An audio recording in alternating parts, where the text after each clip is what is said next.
That was a good friend of the show, Colin Gow, with his song Podcast. I am Steve Shoney, the city manager for the city of Upper Arlington. I am joined by my esteemed co-host, Darren Shulman, Darren city Shulman. attorney. Darren. I was actually I was thinking the word esteemed in my head, and I was like, I wonder if Steve will say I'm esteemed. And you did. Like, that's weird. I don't know. I'm getting ready to head out on vacation. I'm feeling a little generous. But like, that particular word has never been used to describe him before, and I was like, I wonder if he's going to say esteemed. It just seems like it would be a good fit here.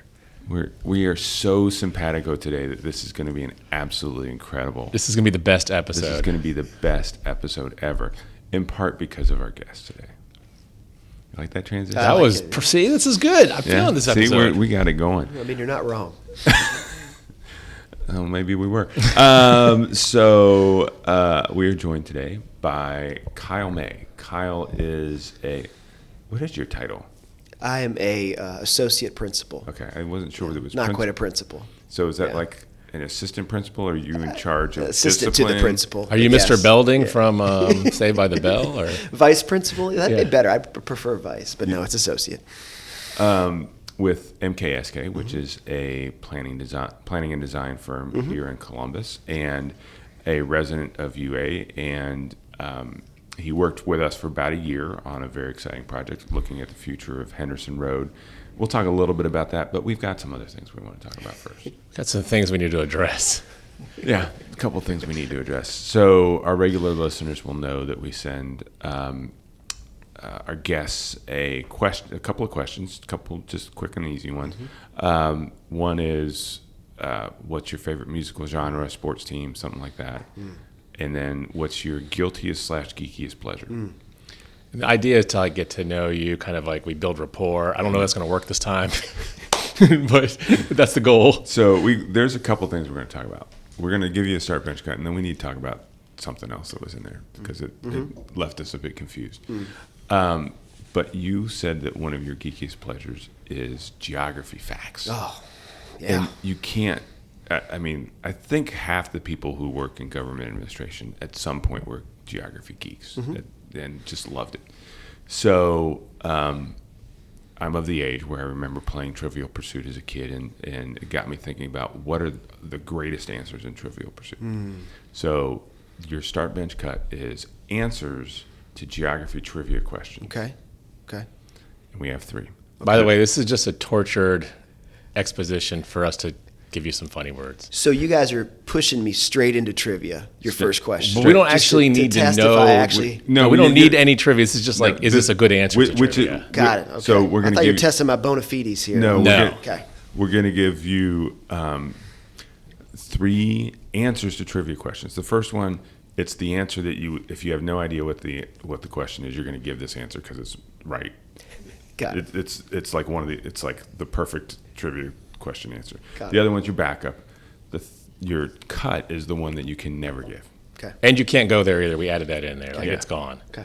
And I'm looking at this like you're on Final Jeopardy, and like, you know how like when they never know, they like write something silly down or stupid, or they try their best guess. This is like that. I'm on Final Jeopardy, and I have to write that answer on TV, and I don't know what the answer is. All right. Got it. Your 3 answers are Lake Titicaca. Got it. Dinosaur, Colorado, Ooh. and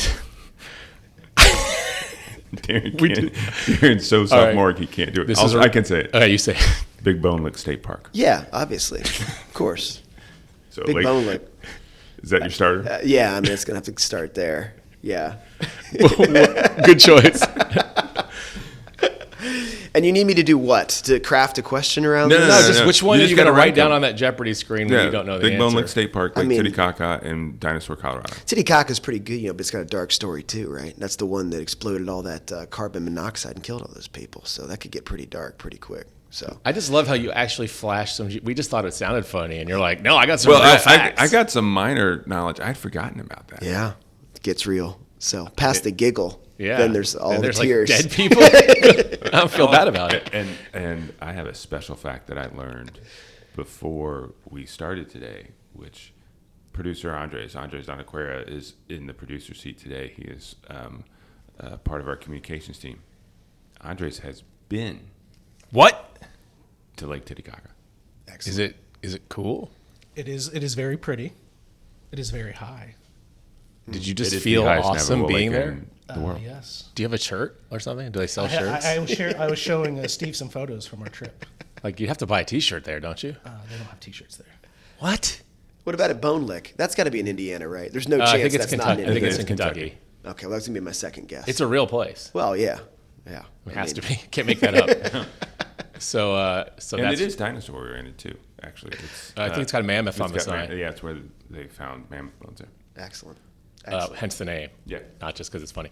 So are you saying Titicaca is not even your backup because of its dark too past? Too dark, yeah. If I could come up with Big Bone Lick, it just off the cuff, I'd probably write that down, yeah. But you boys know that I'd know the answer, so I'd go straight to Apparently, the fact, corral. yeah, you would not need the fake I answer. wouldn't be fooling around. If it's geography, you're betting all your money's on it. All right, now we got to dive into something else. Okay. That was the warm up, but this is That the was main course. This is. We just need to understand something. So for musical genre, Yeah. I don't even have to look at my notes. I remember you wrote. But hold on, before you write what he wrote, we usually get like, I like Country, jazz and rock. country and like, Ska.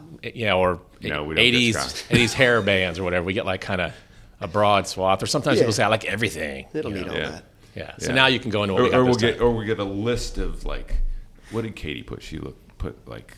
Oh, it was like It was Sarah basically McLachlan. it was basically the Lilith Fair lineup. Right? Yeah, she gave us a lot of themed answers. You wrote Oasis, period, next question, period. It was such a strange answer that I went and I looked up to see if there was a band called Next Question because I didn't think that it was possible for anyone to be that into Oasis Well, that they you've would met write. And I'm like, did it like get auto-corrected from New Direction? No, that doesn't fit for him. There's nothing better. So, first of all, give our listeners who don't have your passion Okay. for Oasis a reminder as to what did they say? I think I know like one song. Well, Wonderwall. Yeah, that'd that's be what your I was gonna entry say. point, but that'd be Can you sing a a bar? limited. I can't, not with these allergies, but I have.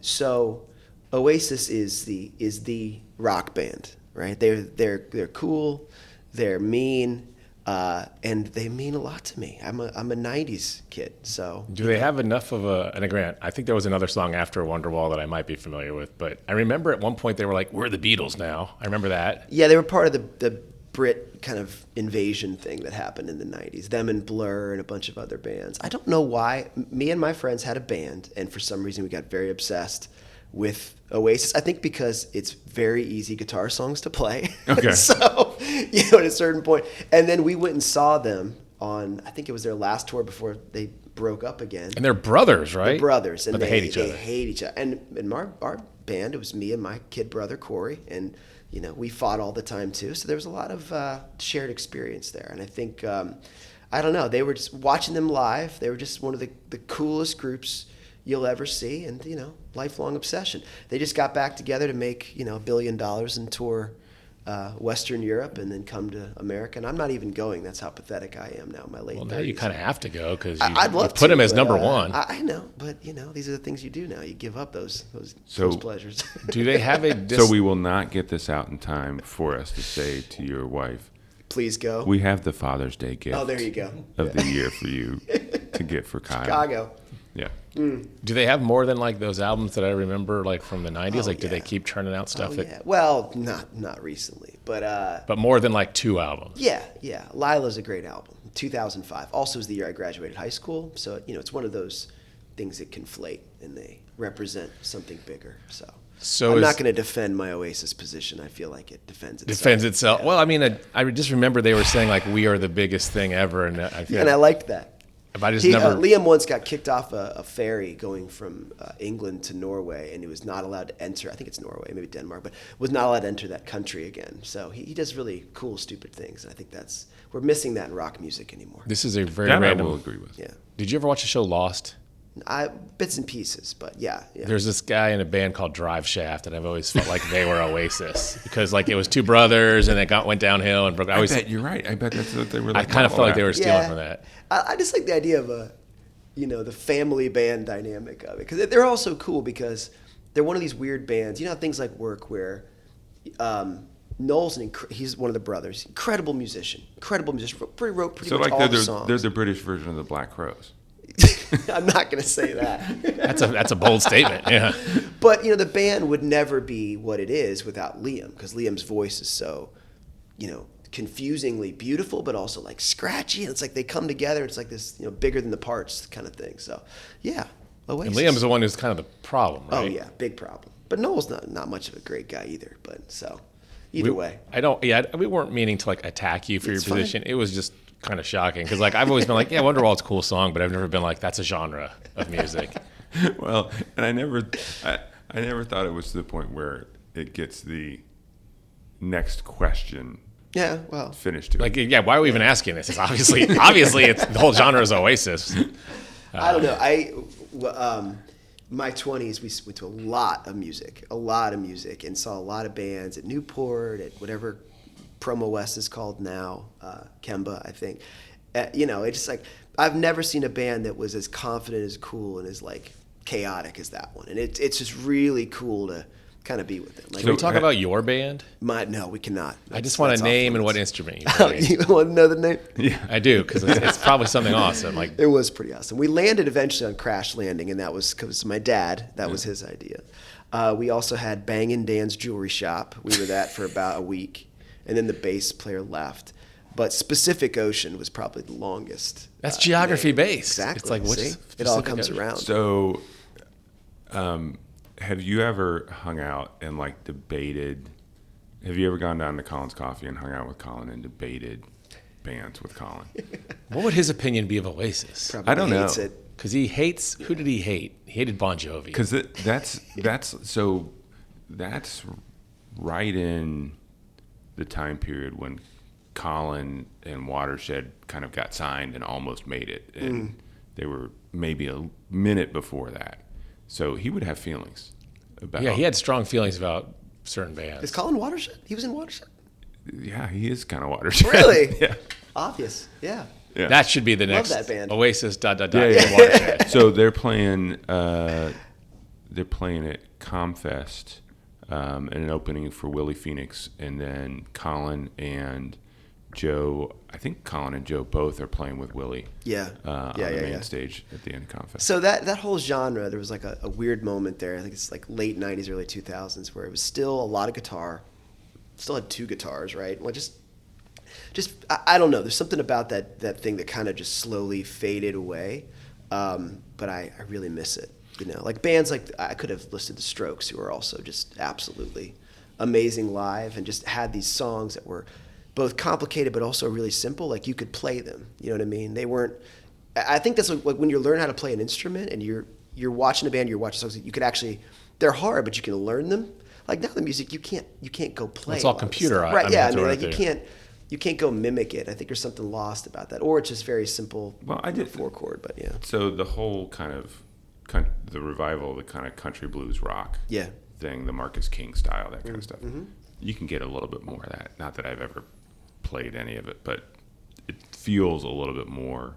You got to kind of dive into that kind of blues rock, like record company, that kind of stuff. Well, it's weird because it kind of spun out of, I think, country music and rock kind of fused at a certain moment where Marcus King's a great example. It's like, I think if this is 2005, you go, well, he's a country singer, but like, nah. Jason Isbell, another one like that.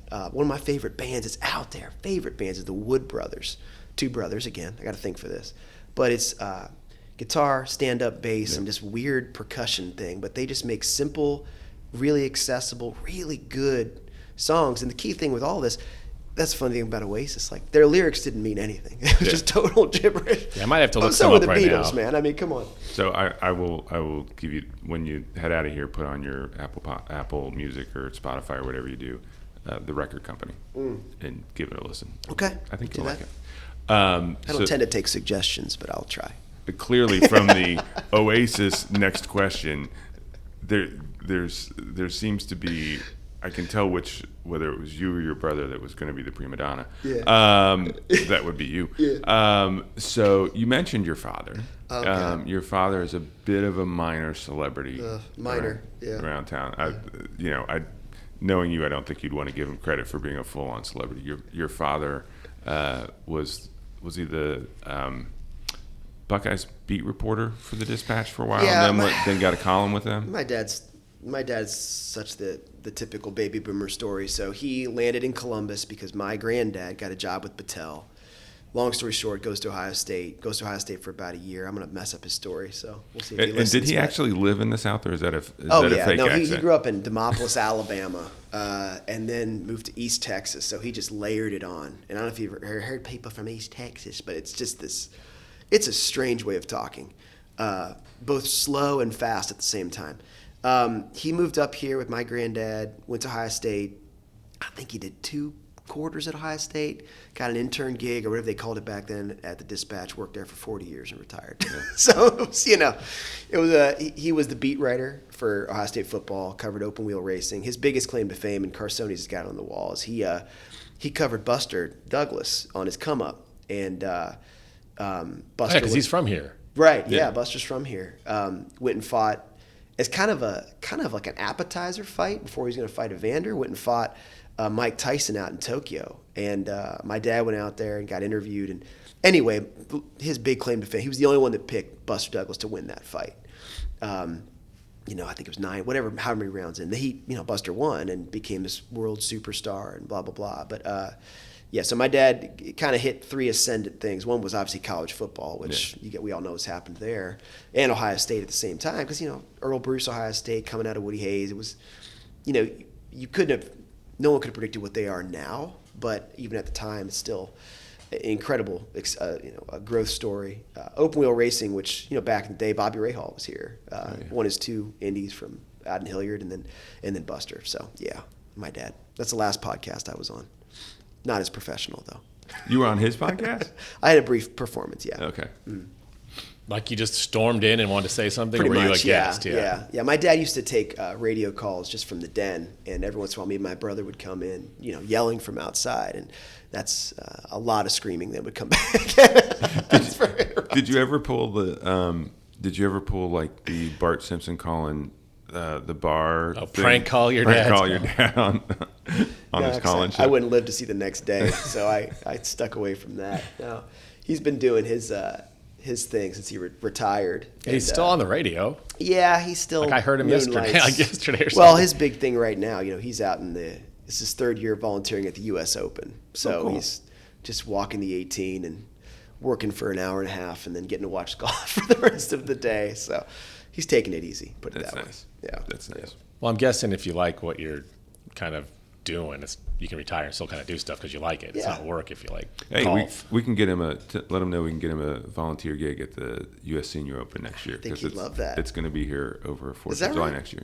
Yeah, back at Scioto? Scioto. Yeah. Nice, excellent. I think he could play in it. He might be too old for that at that point. It's awesome timing for us to have a golf tournament at Scioto over 4th of July weekend. But Nothing else is going on. Oh No, my it's, goodness! it's not like we have any traffic issues or anything.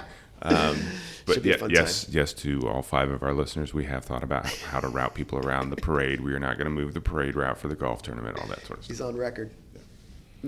So speaking of traffic Speaking analysis, of roads? is that close? I thought it was going to be a strong episode. I'm trying to bring my A game.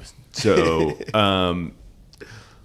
for the uninitiated, or even those of us who've worked with planners for all of our career, what the heck does a planner do?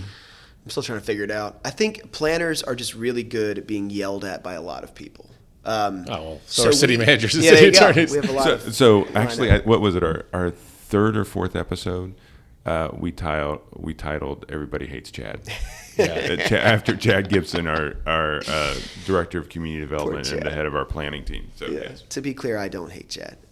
Chad's a superstar, but yeah, I mean, a planner. What you do is you end up sitting in the middle of a big room with, on the edges, experts in everything: real estate, architects, politicians, managers, engineers, the public, which is no small voice in a lot of this. And what you have to do is you're trying to take all these different lines that they're throwing out, angles, interests.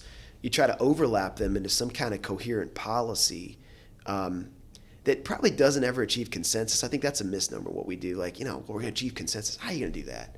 You can't achieve consensus in this room, let alone with a community of 30,000. So I think what you try to do is you you dovetail. We can't in this room. Andres is so difficult. Yeah, otherwise, if we got rid of him, I mean, we'd be if it was fine. just the three of us, we'd be could see fine. that. But Andres Solve is all the world's just problems. such a pain. There's no chance. He's always just like Andres. running his mouth during the podcast. Hey, I have the power to shut this off. He does. Yeah. And he has the power to edit it, so maybe we should be more careful. Hope he has the bleep button too. Yeah. So We do have a bleep that's button good. That's that I actually like to exercise. use. It. Oh, there he makes me uncomfortable. I don't know why. I haven't done it for a long time, but it makes Darren so damn uncomfortable. Are they gonna bleep that too? Yeah. Yeah. I mean, we sit in the middle. Especially as consultants, I think a lot of what we do, MKSK, we're a design firm. We do landscape architecture, we do urban design, but then what I do is community planning. So communities like UA or where else, you've got a problem you're looking to solve, you got a conversation you want to have, we help you do that. I don't think we do it. We help the communities do that. So, we're pretty lucky. We get to work in a lot of different contexts. I'm in Gary, Indiana right now. I'm in Metro DC, Charlotte, Atlanta, and then all over the Midwest.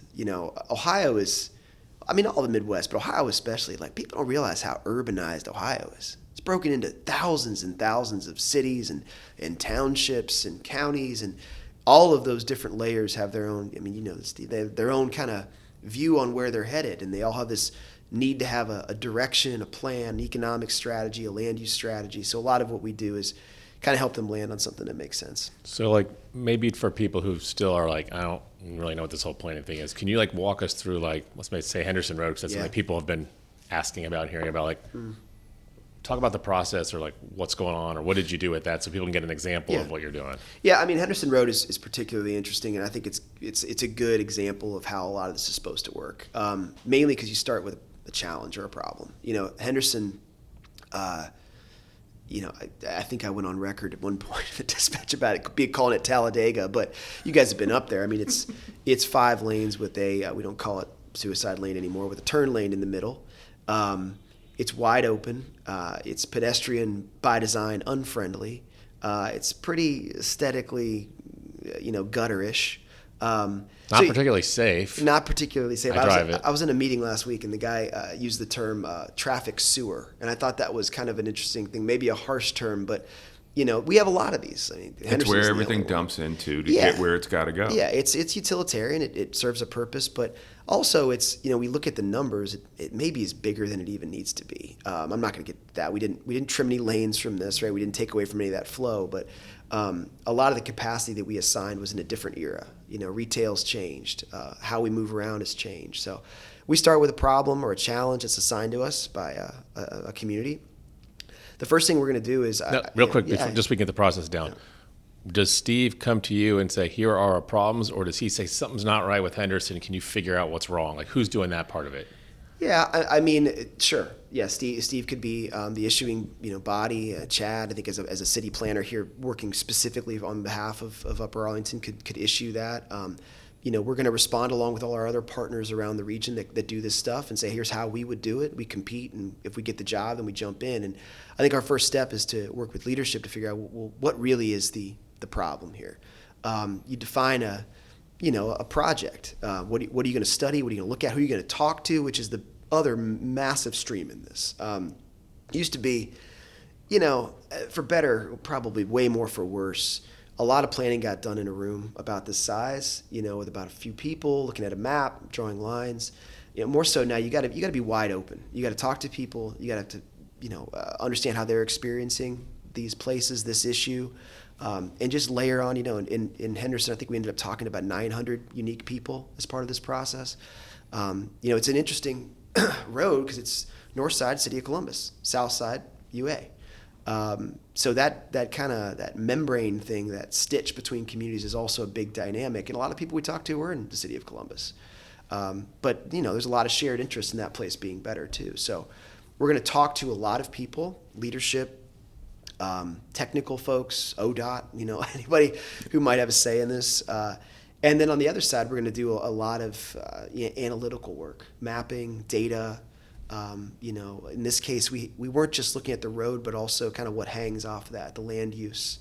Up there, it's actually very, very mixed. We've got a lot of retail of a certain age.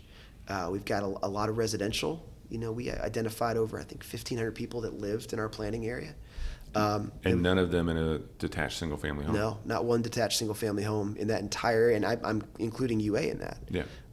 So one thing we talk about a lot, Steve, you've heard this a million times, a big topic in planning right now is this idea of missing middle housing.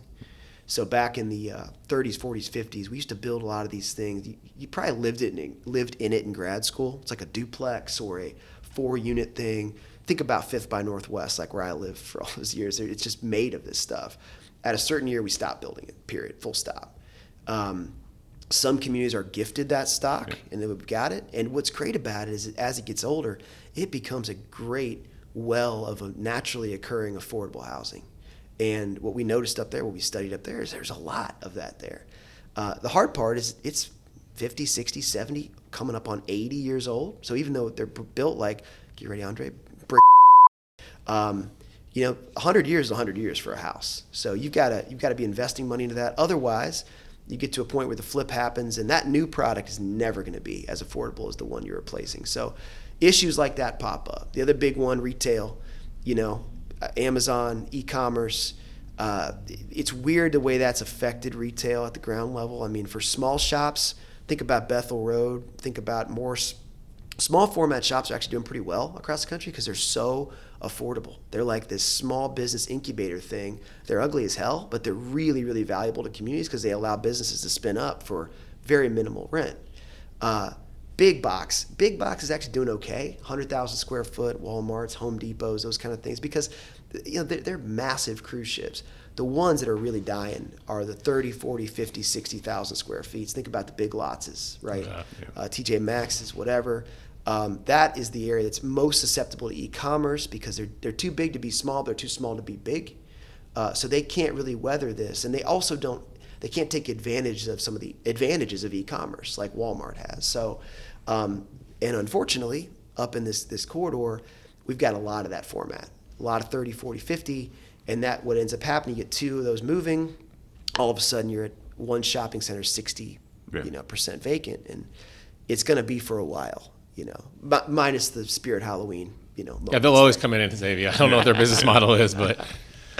So yeah, we're looking at all that stuff. So when, and you mentioned this earlier, it used to be people would sit in a room and just figure it out. Yeah. And I think there's a perception by some people that that's kind of what's going on. Like, the city just knows what it wants to do, and they're just kind of like putting the window dressing on it. Yeah. And obviously that's not the case. But can you talk about like what science-y type stuff you're actually looking at? You mentioned data, but like when people say, you're just doing this, it's driven by things, right? Well, you know what's goofy now, and it freaks people out a little bit, but the what you can know now, even compared to when I started my career 15 years ago, is a little insane.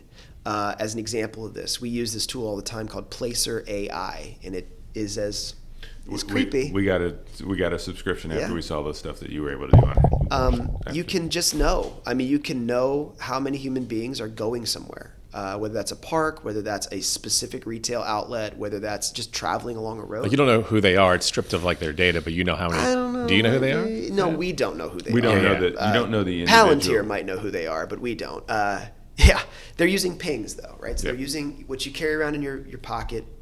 That's being aggregated and creates this massive database that for a lot of money you can access and query, and that's how we get to know things. Unfortunately, that can only go back about 5 years right now, so we can't go back to, and what that hides is the high end for a lot of these places is way back. We're talking about the mid-90s. So you can't really track the full slope off, but you can see, maybe even more terrifying, you can see the last 5 years.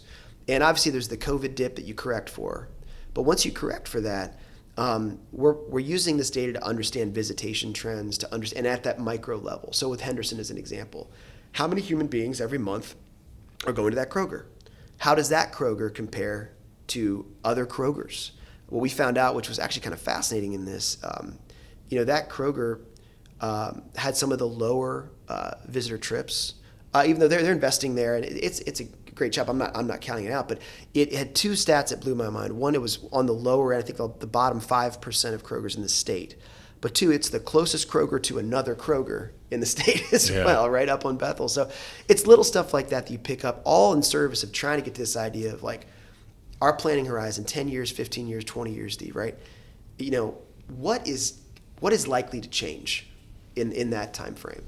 And some of that change might be like, look, I'm selling this thing. We're thinking about redevelopment. We want to do something big here. Or the change might just be a slow kind of drift into vacancy, in dilapidation. And, you know, not so much on Henderson, but if you go other parts of the country where, you know, especially where sales tax is king, you know, the retail death out there is wild.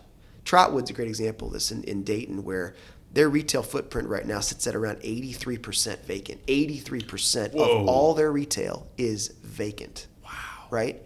83% of anything is a pretty big number. And when you're in it, I don't know that we as humans have created a more dystopian environment than the post-alive strip mall, right? So it's when you think about vibrance and vitality and all the great things that we are as communities, that's the antithesis, right? And that's what you have to deal with, right? Now, we're lucky here that we have pockets of this. We don't have this, and we're sitting in a great example of this, and this community is great because it's willing to have a conversation about Henderson, you know?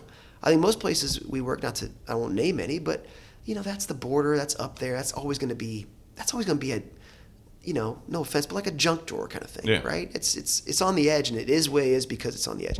But another key thing for you all up there, there's about 500-600 office jobs up there too. Yeah. And Steve, we think about how cities make money. In the state of Ohio, income tax is absolutely king. Those jobs are critical to that word again, vitality in the future of the city of UA. So finding ways to make sure that those folks are happy, that they've got an opportunity to reinvest in their facilities or reimagine their facilities. And not just that, how do you get plus ones on top of that? So how do you start to actually maybe gain more of that use, which helps with your bottom line and softens the burden for all these houses I'm looking at here on the 5th floor, right? So it's complicated. I think. Do you look at safety too? I mean, is that like on a road thing? Are you looking at traffic crash data or something like that? Oh yeah, no.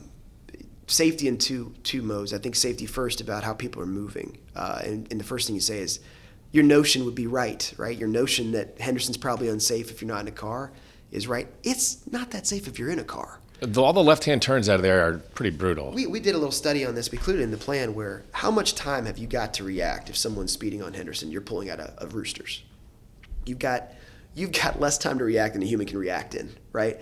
And think about that road as it's coming west and it breaks across Reed. It's going from 55 down to 35, Steve, right? Right. And a sign's just a sign. A sign doesn't inform behavior. Right. I mean, we could be out there all day writing tickets if we wanted to be, right?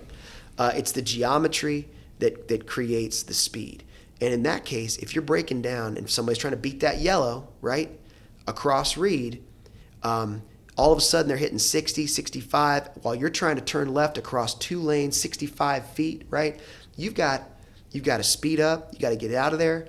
We're having a meeting. Someone comes up to me after that meeting and said, that diagram you showed, my son got T-boned right there last week. No joke. The exact scenario that we were talking about. Luckily, he wasn't hurt, nothing bad, but you know, the more of those conflicts you create by design, the more that you're going to create by design. That's just the car on car. What really scares me out there is the car on anything else. You know, a bicycle, pedestrian. There are way more pedestrians out there than I think people give credit. We have access to transit out there.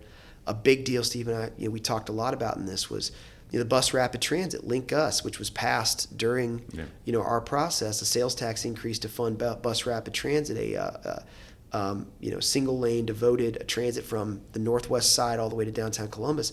That's going to be hitting up on Bethel. We're right connected to that, right? So our planning area is right in that same zone. So we think about different ways to improve movement, safety, function for all users out there. Yeah. So as you think about communities, you talked a little bit about Missing Middle, and it is actually interesting for the listener. We're sitting on the 5th floor of the community center. I'm sitting out here looking, and it's not just up on Bethel that we have kind of that Missing Middle. I'm sitting here looking at it, the townhomes down Ridgecliff and the duplexes and all that stuff. That's exactly the kind of stuff we're talking about. You talked about Missing Middle as being one of the trends and things that you're seeing everybody kind of looking forward to, looking back to. Is there any other kind of big trend that you're seeing kind of coming up? Yeah, I was in DC last week, and DC is interesting for a number of reasons. One, because of the amount of money there, right? The concentrated sophistication, talent, and kind of redundant knowledge around things. It spins off and creates a lot of these little laboratories, especially for city building, where DC is kind of not just ahead of this metropolitan area, but ahead of the world, is in this concept around urbanizing suburbs. And what that means, it's not taking Manhattan or Midtown and plopping it on top of UA. It's thinking about what are the elements or ingredients that are missing in this city. And it could be around services, it could be around amenities, or it could just be around the types of places that we have. And where could they go? And what would they be replacing at the same moment? One of the big topics we got into, Steve, as you know, in Henderson was, trying to get ahead of some of those holes that may be more with us here in the future, where we know there's some possible change in a negative way, increasing vacancy, which might lead to blight, disinvestment, and ultimately lower property taxes for you all, right? How do we get ahead of that and think and create the signal, the idea, the vision for that place? What does that want to be? Because we want it to be that. One thing that you all did, which you should take huge victory laps for, is the first thing you did was correct the zoning. And that seems unsexy, and that seems like that happens after. To Steve and Chad, it's very exactly. sexy. It doesn't get Zoning. sexier than that, right? I went home and I said to my wife, "Hey, baby, I fixed some zoning tonight," and she's like, "Could you just fix dinner?" Yeah. You got to get it right. No, I mean, fixing the zoning, going from 5 to 7 stories along Henderson, that up zone, and not just for the retail but also for the office, is a huge deal, because that tends to be some of the hardest fight that you experience later on. Having that solved for, a lot of what we're doing in this is, let's think about what that means and how that might, if someone were to conceive of a project somewhere, that Lane Avenue example, where we're sitting right now in Kingsdale, that takes what's there and makes it very different than what's going to be there. How do we start them off on the right page? Meaning, like, this is what we're looking for, key ingredients. We want park space. We want right size retail. We want restaurants. We want quality restaurants. But also we want a place for all this stuff to kind of mix and mingle. I talked about DC. I think one thing that's happening there, it's really interesting to see play out, is folks that are taking massive, and I mean billion-dollar swings at places like Tyson's Corner, Alexandria, places that looked a lot like UA, by the way. And I mean more of the 1960s UA. And then, again, taking billion-dollar swings. And then what we're able to do is learn from those and go, well, that's not working. You know what I mean? That's way too much of X, or that's way too little of Y. And what you see is a lot of those projects, they need to be tightly tailored to not just the community they're in, but even that geography that they're in. So that entryway, that gateway thing, I think that we talked a lot about, Steve, in that project, I find to be really critical. One, because the amount of opportunity there, based on the zoning, based on the market, based on everything else. But two, what all you could get done, with 20 acres, 30 acres. In UA, that's a lot of ground. That's a lot of ground. All right, we finish. You've been very generous with your time. You've got clients you got to serve and stuff like that, so I appreciate it. We always finish with 2 questions. Okay. What do you love about UA, and what would you change? Okay. All right, 2 very short questions. Yeah.